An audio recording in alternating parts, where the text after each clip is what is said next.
Hello friends इस video में आपको मैं समझा रहा हूं कॉम्पिटिटिव एग्जाम में एरर स्पॉटिंग से रिलेटेड जो क्वेश्चन पूछे गए हैं है ना डिफरेंट एग्जाम्स में, उनको हम कैसे हल करें, कैसे अटेम्प्ट करें। तो चलते हैं।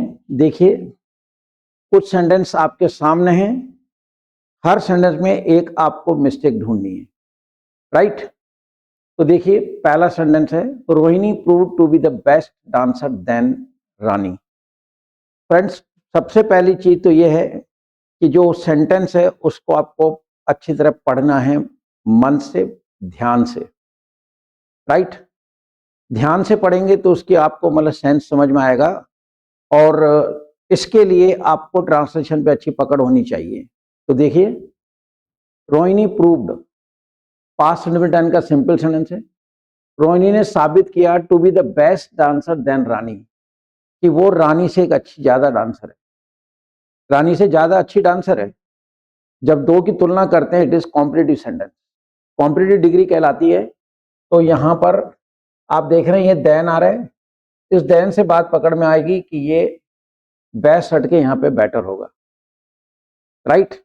तो आप मतलब जो ना ब्रैकेट में, अगर आपको वहां ब्रैकेट दिया जाएगा कि कौन से पार्ट में गलती है। एरर स्पॉटिंग मतलब है, एक सेंटेंस दिया जाएगा, उसको चार भाग में बांट दिया गया है, जैसे आप देख रहे हैं, कौन से पार्ट में गलती है, that part you have to write over here in the bracket. ऐसे लास्ट में ब्रैकेट दे रखा होगा, ठीक है। और अगर गलती नहीं है तो आप 4 नंबर डाल देंगे। तो यहाँ आप देख रहे हैं कि रोहिणी और Rani, there is a comparison between two, और देन से मालूम पड़ेगा कि सेंटेंस कॉम्पिटिटिव डिग्री का है, तो यहाँ बेस्ट की जगह बेटर हो जाएगा। नेक्स्ट देखिए, शी स्पेंड्स मनी।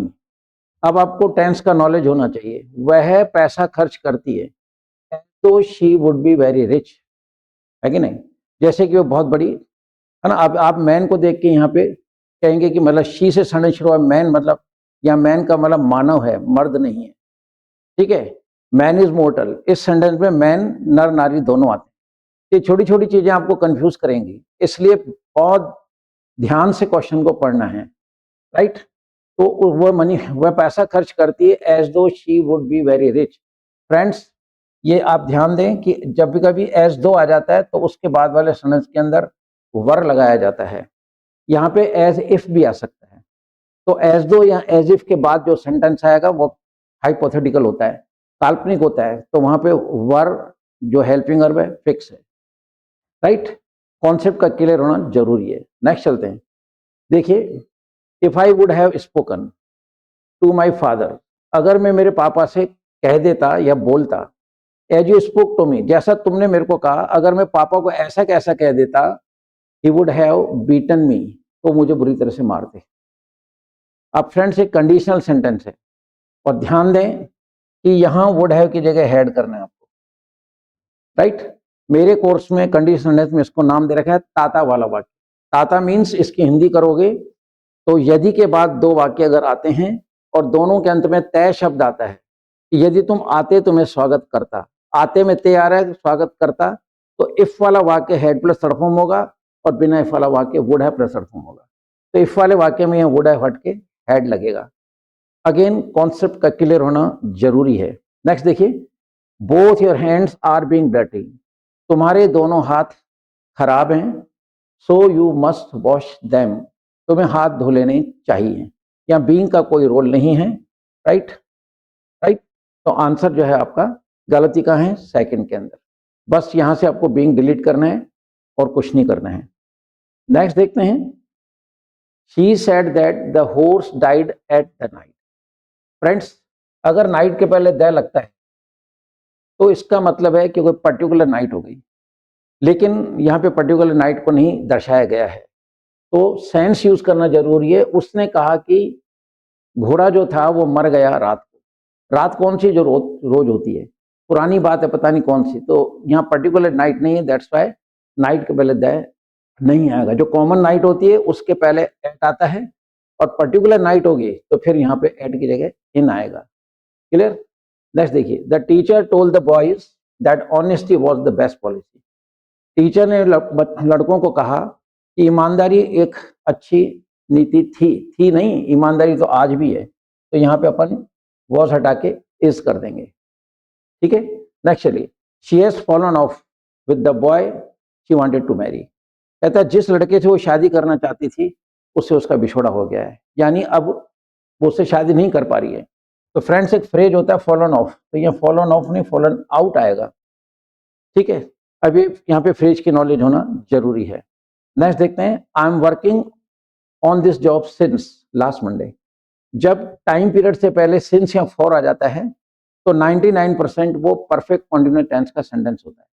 और अगर परफेक्ट कॉन्टिन्यूस का सेंटेंस है, चाहे वो प्रेजेंट परफेक्ट कॉन्टिन्यूस हो, चाहे वो पास्ट परफेक्ट कॉन्टिन्यूस हो, चाहे वो फ्यूचर परफेक्ट कॉन्टिन्यूस हो, बीन वाला हेल्पिंग वर्ब आएगा। Have been, has been, had been, shall have been, will have been.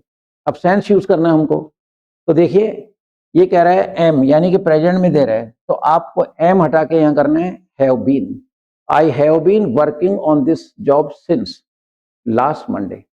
अगर यहाँ द लास्ट होता तो यहाँ फॉर आ जाता। ये सारे कॉन्सेप्ट का क्लियर होना जरूरी है। नेक्स्ट देखते हैं, if you would have reached in time, अगर तुम समय पे पहुंच जाते, you should have caught the train, तो तुम ट्रेन पकड़ लेते। अगेन कंडीशनल सेंटेंस है, यदि के बाद अगर दो सेंटेंस के एंड में तय शब्द आता है तो मैंने इसको नाम दे रखा है ताता वाला वाक्य।